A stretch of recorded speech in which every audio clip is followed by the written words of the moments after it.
Today's Greek propaganda does everything it can to convince the world that ancient Macedonia was Greek and that the ancient Macedonians were Greeks.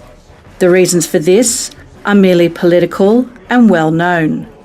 It is of great importance for Greece to prove that the name Macedonia and Macedonians were Greek, which would mean that today's Macedonians have no historical right to use these names. However, despite these claims, some relevant written sources say the biggest opponents of today's Greek propaganda are exactly the works of the ancient authors. A lot of these works contain clear claims that the ancient Macedonians were not Greeks or Hellenes, and that in a big part of their history, these two different nations are very unfriendly towards each other, especially because of the ancient Greeks being under Macedonian slavery for centuries. Within 40 video clips, we shall present testimonies from over 50 ancient authors who claimed the ancient Macedonians were not Greeks and that Macedonia was never Greek in the past. The data will be presented in these video clips will initiate a hard defeat on the present Greek propaganda and historiography in the world's public eyes. Arrian is a well-known ancient historian. His full name was Lucius Flavius Arrianus Xenophon. He lived in the 1st and 2nd century. He is also known as Arrian of Nicomedia, named after his birth city located in the northwest part of today's Turkey. His most famous works are the biography of Alexander the Great, known as the Anabasis of Alexander, and Indica, which represented a description of the Macedonian army returning from India. It is well known that he based Alexander's biography mainly on the works of the Macedonian general Ptolemy and Aristobulus, who participated in Alexander's expedition. According to their now lost historical legacies, Arrian clearly distinguished the Macedonians from the Greeks.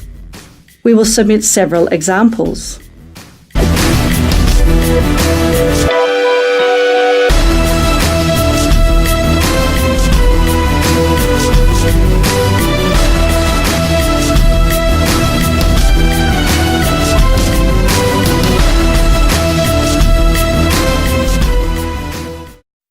It is little known that Alexander the Great of Macedonia attacked Persia.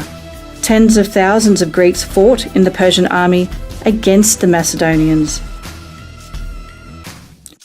A great number of these Greeks were killed, and others were enslaved and sent to work in Macedonia, while the Macedonian army advanced in Phrygia, present-day Turkey. Athens sent a delegacy to Alexander, pleading to release the Greek prisoners that were captured as members of the Persian army. In relation to this, Arrian writes, "Here an embassy reached Alexander from the Athenians, beseeching him to release to them the Athenian prisoners who had been captured at the river Granicus, serving in the army of the Persians, and were then in Macedonia, serving in chains with the 2,000 others captured in that battle."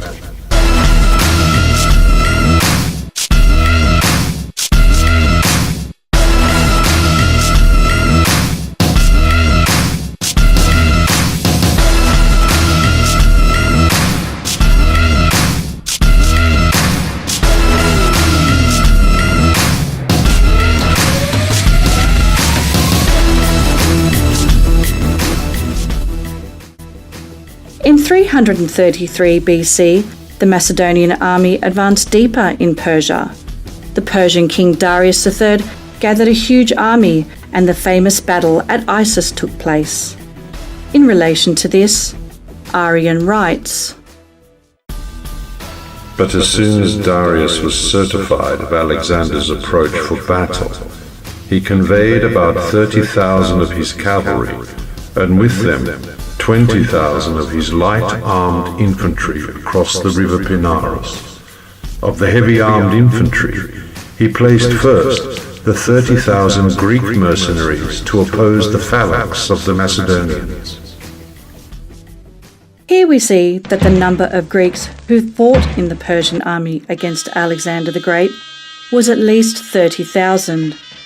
We can also see that these Greek units were sent to fight against the strongest part of the Macedonian army, the Macedonian phalanx. Arrian says the biggest clash between the Greeks and the Macedonians happened in the battle at Issus, and the main reason for this was the great hatred between these two peoples. Arrian writes, There was a violent struggle. Darius's Greeks fought to thrust the Macedonians back into the water and save the day for their left wing, already in retreat. The fight was further embittered by the old racial rivalry of Greek and Macedonian.